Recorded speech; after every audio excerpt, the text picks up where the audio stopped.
right, gang, we've got another trading tip today, something that happened to me today. I think it's a perfect day. Look how beautiful it is in Vancouver.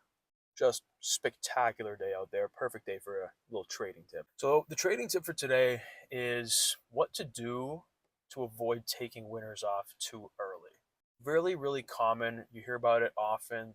If you go on Reddit or wherever you go for stock tips or how to trade, or often talking about, oh, I took my winner off too early. It went up another 20 points. This was something I talked about in one of my previous videos. So today I want to share a little strategy that I use to avoid that. It's not perfect, nor will it ever be perfect.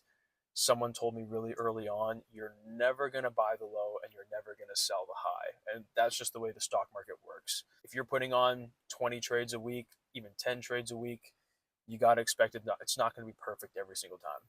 The goal here is to play the probabilities, and that segues perfectly into a strategy that I use. When I'm entering a name, I think about the beta of the stock. What is an acceptable range for a stock to move?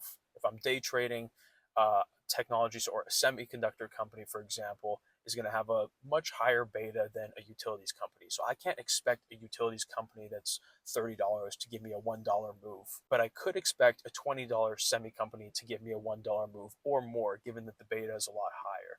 I'm not saying to go out there and find out what the exact beta figures are for every single stock. I'm just saying have an idea of the sectors that you're trading and what their typical betas are. So once you've established that and what a normal price move is when there's some news in the stock or you're trading some edge that you have, sell 75% when you get to that profit level, what you've established as an allowable normal price move.